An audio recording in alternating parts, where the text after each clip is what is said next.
Je m'appelle Laurent Carpentier, je suis le président de l'association Sens Baseball.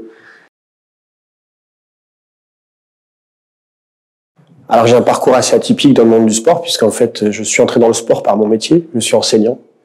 Et donc à l'origine, en fait, j'ai cherché un projet porteur pour mes élèves et je suis prof d'anglais, donc je suis tombé naturellement sur le baseball, qui est donc un des piliers de la culture américaine.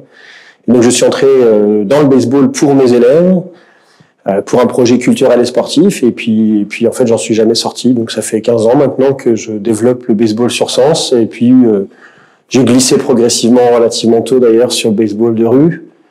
Et donc aujourd'hui je me consacre au développement et donc au partage de pratiques de baseball de rue pour toutes les associations sénonaises.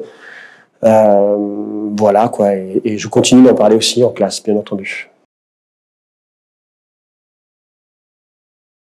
Donc je me suis porté volontaire pour faire partie des bénévoles pour les JO donc 2024.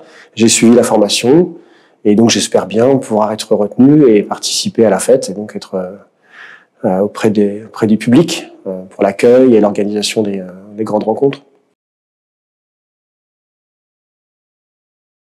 Alors au niveau des JO, personnellement, je n'ai pas une discipline particulière que je suis vraiment au jour le jour.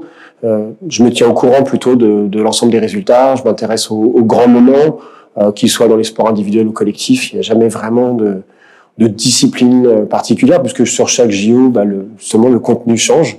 Ma discipline de prédilection, le baseball, n'est pas représentée à Paris, était représentée avant, sera représentée après. Donc, j'essaie de m'intéresser un petit peu à tout, et puis je me tiens surtout au courant des grandes performances des équipes et des athlètes français.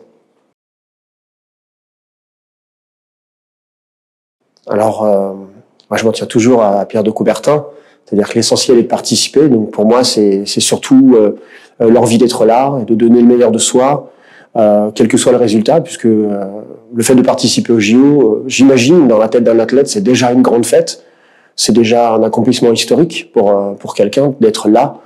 Donc, moi, ce que je recherche lorsque je regarde toutes ces grandes compétitions, c'est celui qui va se dépasser justement en l'honneur des JO eux-mêmes et pas forcément dans une recherche individuelle de performance ni pour marquer absolument l'histoire de son empreinte. C'est plutôt le partage, l'envie, oui, de partager avec le public, avec les supporters, avec tous ces gens qui sont venus des quatre coins du globe à Paris.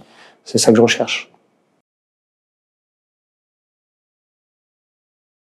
Si je devais citer peut-être un athlète comme ça, maintenant en y réfléchissant, ça serait peut-être Teddy Riner en judo, où en fait c'est pas tant un grand moment que finalement l'accumulation successive de victoires, où en fait on attend tout simplement confirmation qu'il a gagné.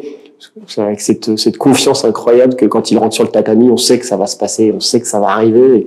Et ça, c'est vrai que c'est fou, quoi, d'avoir un athlète aussi incroyable, aussi dominant dans sa discipline. Donc, c'est peut-être, oui, si je devais garder un athlète en mémoire, ça serait peut-être lui, puisque tout en lui évoque la victoire possible et imminente, en fait. Et donc, lorsque j'ai raté la rencontre, le combat, je sais que je regardais le journal télé juste après pour avoir confirmation qu'il avait gagné, parce qu'il n'y avait aucun doute qu'il avait gagné.